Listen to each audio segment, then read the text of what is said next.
The rain was pouring that night when my father threw my suitcase onto the porch. "That's not a real job," he screamed, his face red with anger.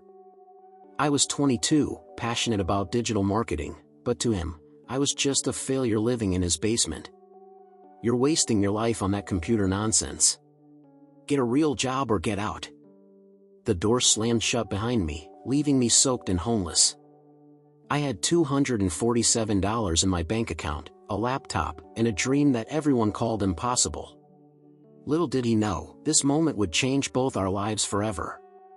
What happened next will shock you, because 5 years later, I would hand him the keys to a $2.3 million lakefront mansion. But first, I had to survive the streets with nothing but determination and a Wi-Fi connection. The journey from that rainy night to millionaire entrepreneur wasn't just about proving him wrong, it was about discovering what real success truly means. Stay with me, because this story gets wild. Sleeping in my car for the first week, I realized something powerful. Rock bottom became my foundation. While other kids my age were partying, I was learning Google Ads in parking lots, using McDonald's Wi-Fi until they kicked me out. My first client? A struggling pizza shop owner who paid me $200 to manage his Facebook ads. I was terrified. What if I failed? But desperation breeds innovation. Within 30 days, I increased his sales by 300%. Word spread like wildfire in that small town. But here's the twist that changed everything. I made a crucial mistake that almost destroyed my newfound success. The pizza shop owner's competitor approached me with a tempting offer, $5,000 to sabotage my original client's campaigns.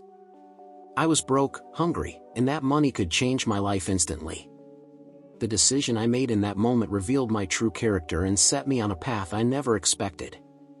The ethical choice I made didn't just save my reputation, it unlocked a secret that would make me millions. What was that secret? Keep watching, because it's not what you think. Instead of betraying my first client, I did something unexpected. I called both pizza shops and proposed something revolutionary. What if I helped you both succeed without competing? I suggested creating the first ever pizza district marketing campaign, positioning both shops as unique experiences rather than competitors. One specialized in authentic Italian, the other in creative fusion. The campaign exploded. Local news picked it up, food bloggers went crazy, and both shops became landmarks.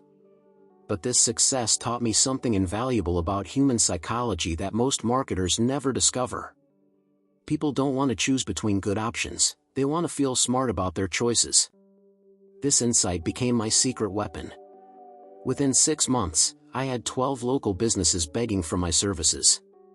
My monthly income jumped from $200 to $15,000.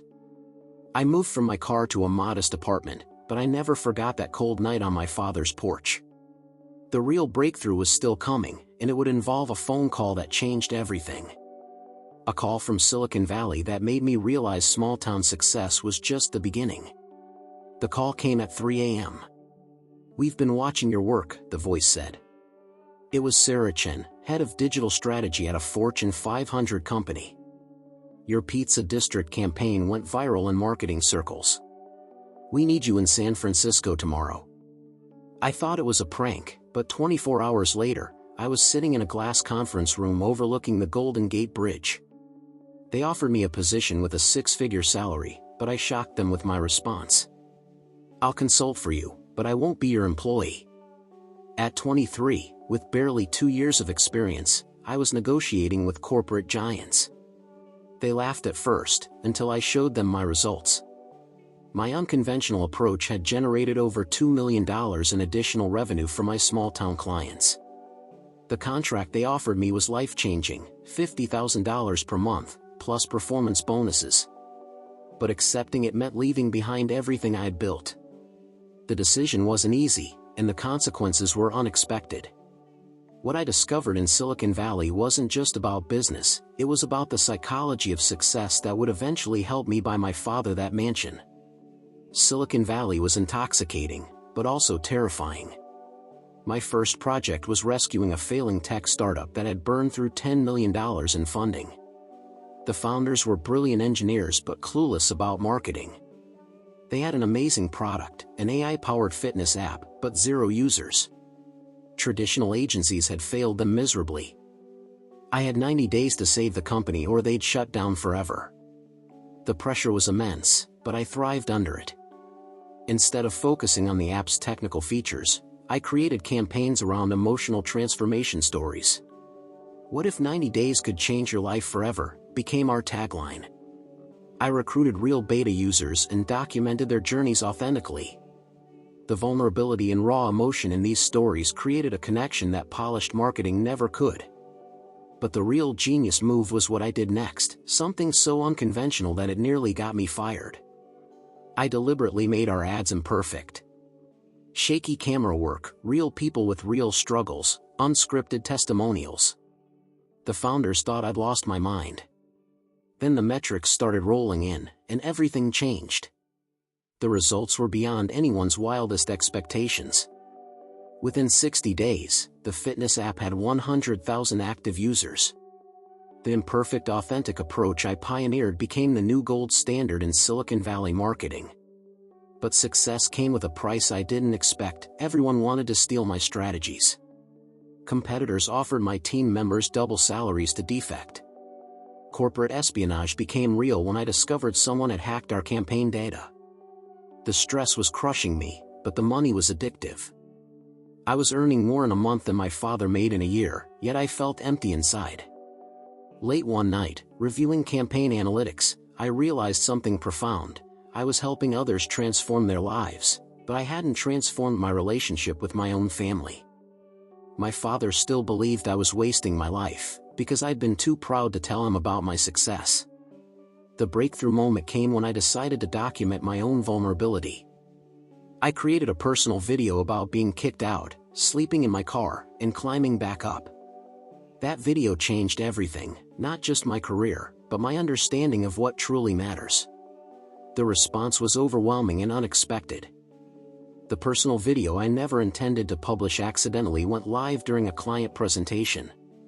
A junior developer had mixed up the files, and suddenly my most vulnerable moment was being broadcast to a room full of executives. I wanted to disappear, but something magical happened. The room went silent, then erupted in applause. The CEO, a tough-as-nails woman who'd built her empire from nothing, had tears in her eyes. "This is exactly what our brand needs," she said. Authenticity.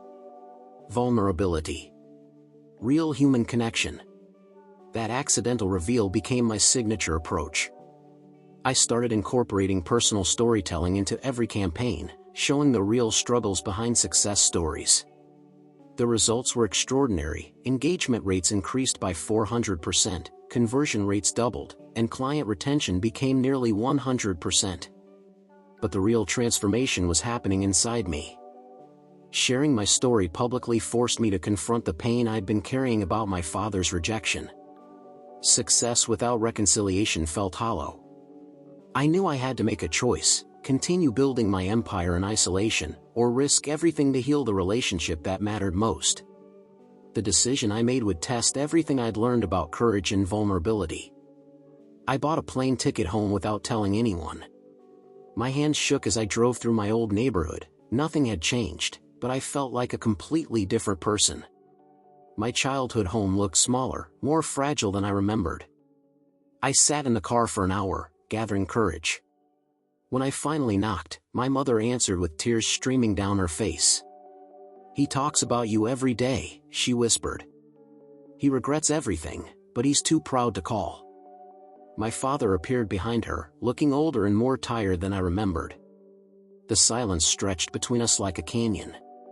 Then he said something that broke my heart. "I see your ads everywhere now." I didn't understand.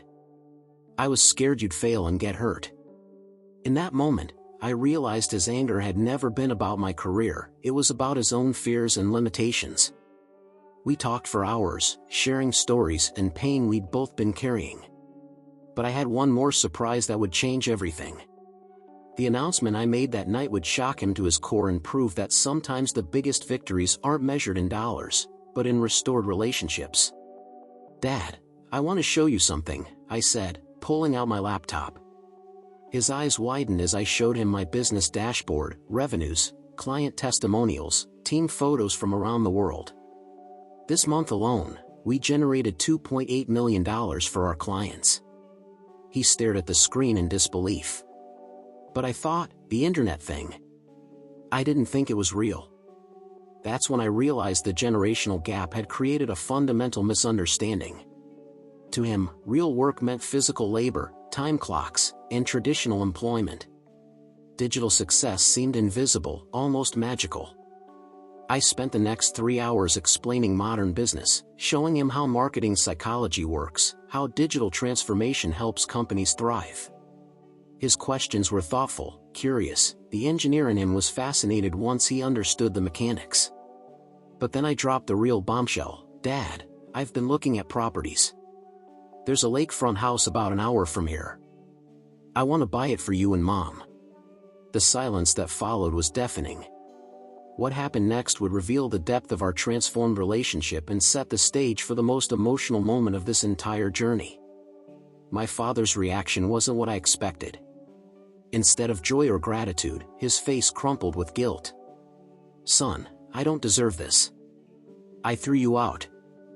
I called your dreams worthless. The pain in his voice was devastating, but also healing. Dad, I said, this isn't about what you deserve. It's about what I choose to give. Your rejection forced me to become stronger, more determined. In a strange way, kicking me out was the best thing that ever happened to me. We both cried then, two grown men finally being honest about love, fear, and forgiveness. But buying the house wouldn't be simple. The property I had in mind was owned by a reclusive millionaire who'd refused every offer for 20 years. Real estate agents called it impossible to acquire. The house sat on 12 acres of pristine lakefront, with a private dock and breathtaking mountain views. Getting the owner to even consider selling would require every negotiation skill I'd learned in Silicon Valley. The strategy one developed wasn't just about money, it was about understanding human psychology and finding what truly motivates people. What I discovered about the owner would make the purchase possible, but it would also teach me the most valuable lesson about wealth and happiness. The reclusive owner, Margaret Thompson, was 78 and had built the lakefront house with her late husband 40 years earlier. Every realtor approached her with money, but I took a different path. I researched her story and discovered she'd been a pioneering female engineer in the 1960s, facing discrimination but persevering to build bridges that still stand today. I wrote her a letter, not about buying her house, but about her legacy and my admiration for her achievements. I shared my own story of overcoming rejection and building something meaningful. 2 weeks later, she called. Young man, come have tea with me. The 3-hour conversation that followed wasn't about real estate, it was about dreams, legacy, and the importance of family. Margaret had no children, and the house felt too big, too lonely.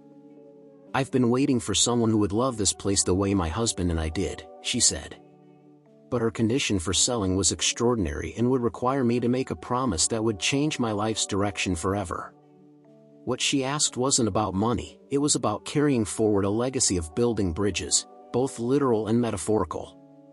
Margaret's condition was beautiful and challenging. I'll sell you this house, but only if you promise to use it to bring people together.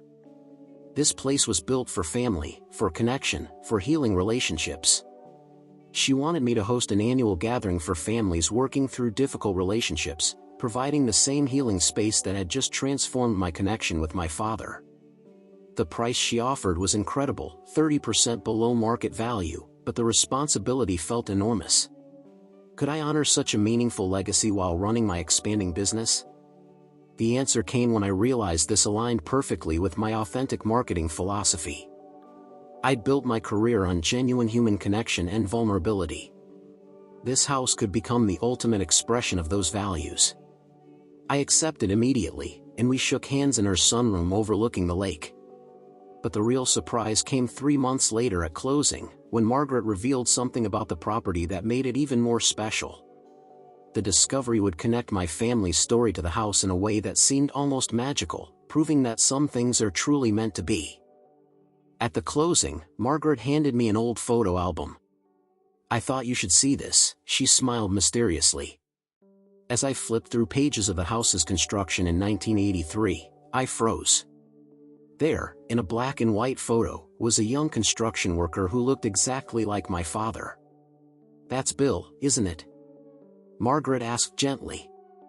"He helped build the foundation of this house. Your father's work has been supporting this property for 40 years.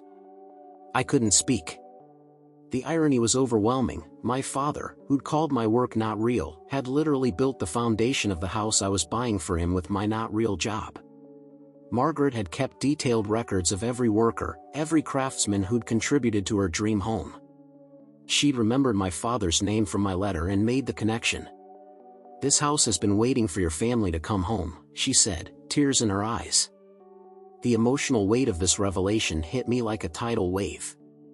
Not only was I buying my parents their dream retirement home, but I was bringing my father back to a place where his work, his real, physical, meaningful work, had created something lasting and beautiful. The circle was completing in a way that neither of us could have imagined. The day I handed my father the keys was captured on video by my team, not for marketing, but for memory. His hands trembled as he recognized the house he'd helped build decades earlier. "I laid every stone in that foundation," he whispered, his voice filled with wonder. "I remember this place.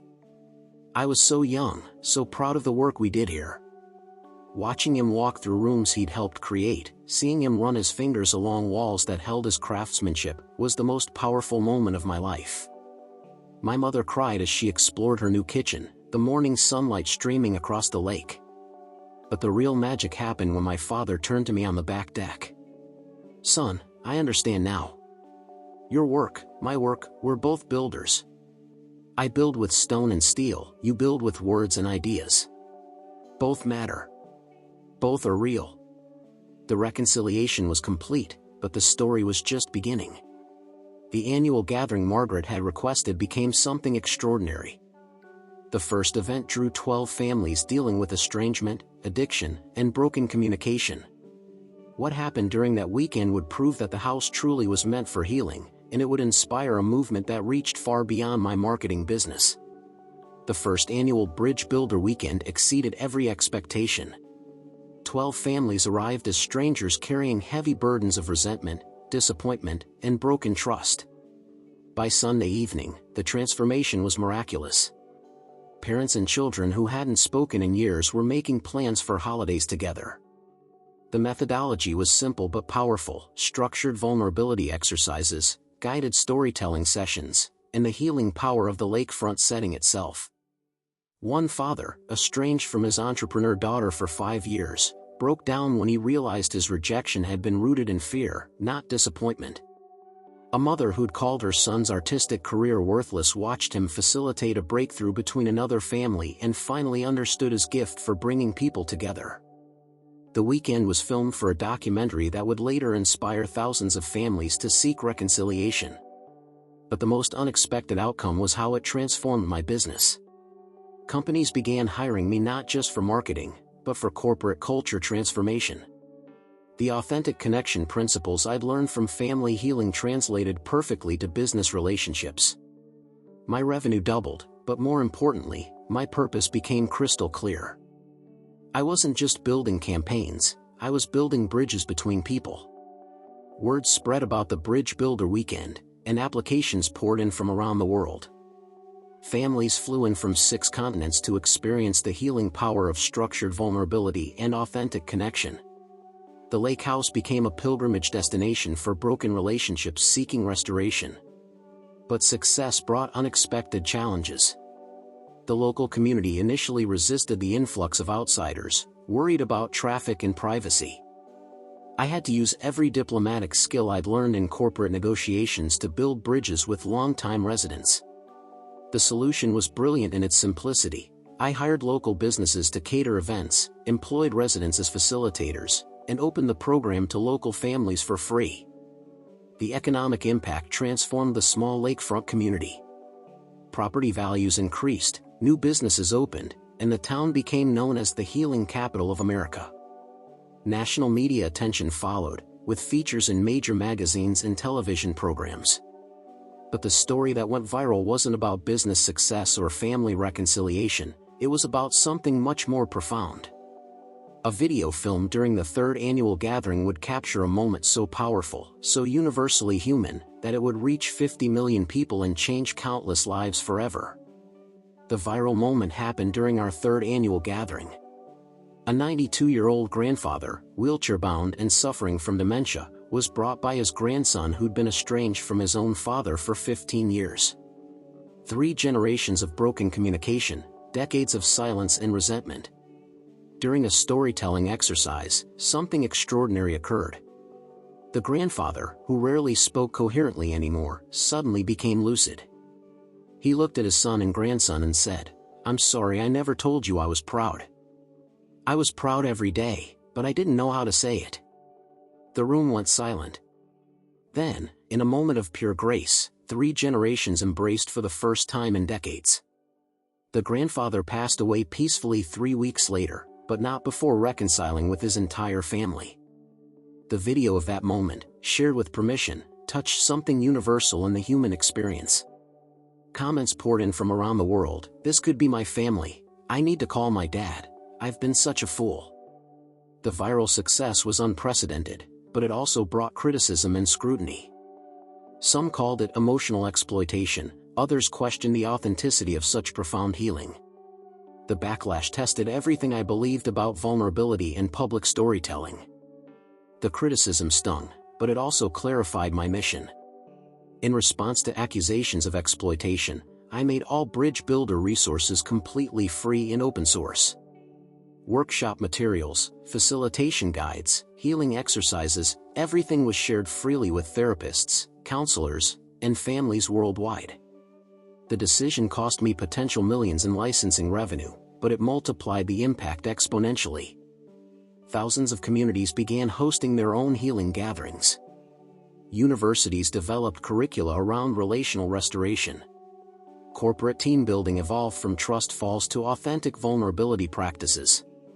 The movement had grown beyond anything I could have imagined when my father threw me out 5 years earlier. But the greatest validation came from an unexpected source. My father, now 67 and thriving in his lakefront retirement, began speaking at business conferences about the new definition of real work. His presentations about how traditional and digital labor complement each other became incredibly popular. Watching him embrace public speaking, something that had terrified him his entire life, showed me that transformation is possible at any age. The student had become the teacher, and the teacher had become the student. Our roles had beautifully reversed, and both of us were better for it. 5 years after that rainy night on the porch, I stood in the same spot where my suitcase had landed. But now it was the front yard of my parents' lakefront dream home, hosting the 5th annual Bridge Builder Gathering. Over 200 families had gathered from around the world, the property alive with laughter, tears, and the sound of relationships being rebuilt.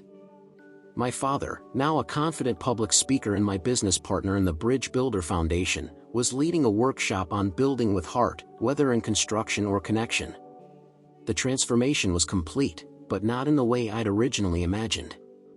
Success wasn't about proving him wrong, it was about proving that love transcends misunderstanding, that rejection can become redirection, and that our deepest wounds often point toward our greatest purpose.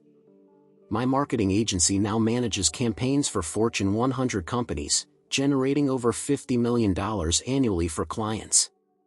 But the work I'm most proud of costs nothing and changes everything, bringing families back together. The Lakefront House has hosted over 1,000 families, facilitating healing that ripples through generations. Margaret Thompson's dream of a home that builds bridges has been fulfilled beyond her wildest imagination. Today, as I write this story, my father is downstairs in his workshop, the same hands that laid the foundation of this house now building furniture for families who can't afford it. My mother tends a garden that provides fresh vegetables for our community gatherings. They've found purpose in their retirement that energizes them more than their working years ever did. The not real job that started as digital marketing has evolved into something I never could have planned, a movement that heals families, transforms businesses, and proves that authentic connection is the most valuable currency in our disconnected world. My revenue last month was $847,000, but my real wealth is measured in reconciled relationships, healed hearts, and bridges built between people who thought they'd lost each other forever. To anyone listening who feels rejected, misunderstood, or cast aside, your current chapter is not your final story. The rejection that breaks your heart might be redirecting you toward your true purpose. Sometimes being kicked out is the first step toward building something extraordinary. Your dreams are valid, your work has value, and your story is still being written. That rainy night 5 years ago, I thought I'd lost everything.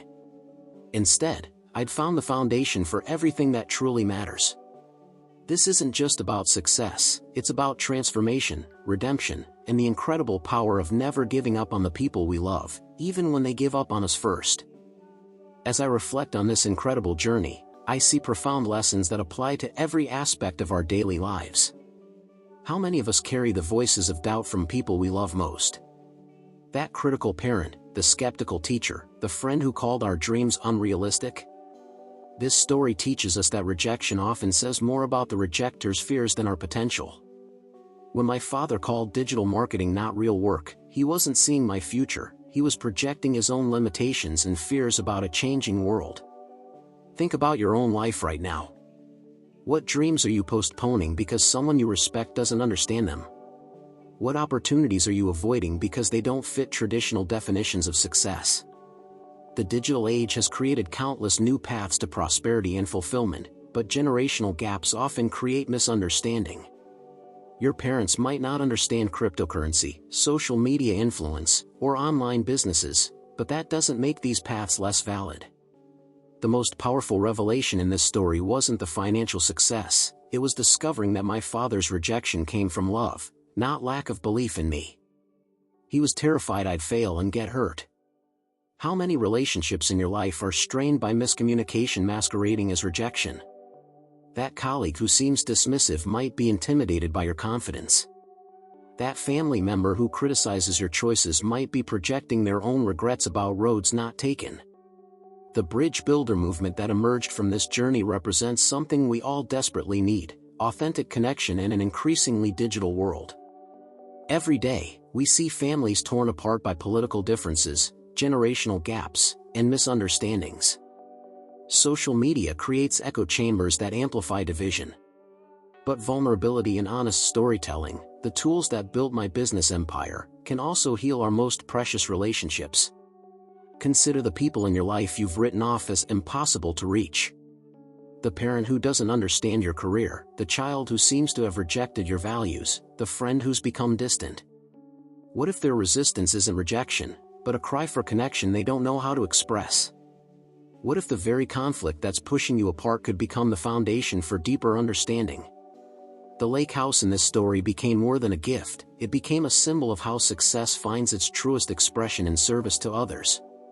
Every achievement becomes hollow unless it creates value beyond ourselves. Your talents, whatever they are, aren't just for personal gain. They're tools for building bridges, solving problems, and lifting others up. The entrepreneur who creates jobs, the artist who inspires hope, the teacher who believes in struggling students, all are building something larger than individual success. But perhaps the most crucial lesson is about timing and patience. Transformation rarely happens overnight. It took 5 years to go from sleeping in my car to buying that mansion. It took vulnerable sharing and consistent action to change my father's perspective.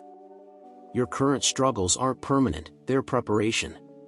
Every rejection, every setback, every moment of doubt is data, not destiny. The key is staying committed to growth while remaining open to unexpected opportunities. The story also reveals how authenticity became my competitive advantage. In a world of polished marketing and fake perfection, genuine vulnerability cut through the noise. Your real experiences, including your failures and fears, aren't weaknesses to hide, they're strengths that connect you to others facing similar challenges. The most powerful personal brand you can build is simply being courageously honest about your journey. Finally, this story demonstrates that success isn't about proving others wrong, it's about proving yourself right. The goal wasn't revenge against my father's doubts, but alignment with my own values and vision. When your motivation shifts from external validation to internal purpose, your energy becomes unstoppable. You stop trying to convince skeptics and start building solutions for believers. Every day, you have choices that parallel this journey. Will you let others' limitations become your ceiling? Will you use rejection as redirection toward your true path? Will you choose resentment or understanding when facing conflict? Will you build bridges or walls with the people who matter most? Your story is still being written. That difficult chapter you're living through right now might be the foundation for everything beautiful that's coming next. Thank you for staying with me through this entire incredible journey. I know that's 20 chapters and a lot of emotion, but if you made it this far, you're exactly the kind of person who believes in the power of transformation and never gives up on what matters most. This story isn't just mine, it's a blueprint for anyone who's ever felt misunderstood, rejected, or cast aside. Your dreams matter. Your work has value. Your relationships can be healed. And your story is still being written. If this video touched your heart or changed your perspective, I need you to do 3 things right now. First, smash that subscribe button because we're building a community of bridge builders, dream chasers, and people who refuse to give up on love. Second, share this video with someone who needs to hear this message, that parent who doesn't understand your path, that friend who's given up on their dreams, or that family member you've been meaning to reconnect with. And third, leave a comment telling me about a relationship in your life that needs healing or a dream you're ready to pursue despite the doubts of others. Your engagement helps this message reach more people who desperately need to hear that rejection isn't the end of their story, it's often the beginning of their greatest chapter. Together, we're not just building subscriber counts, we're building bridges between hearts, dreams, and the people who matter most. Remember, you're not just watching content, you're part of a movement that believes love wins, dreams matter, and it's never too late to build something beautiful from the broken pieces of yesterday. Until next time, keep building bridges, keep chasing dreams, and keep believing in the power of authentic connection to change everything. Thank you for being here. Thank you for believing. And thank you for being part of this incredible community that's changing the world one relationship, one dream, and one story at a time.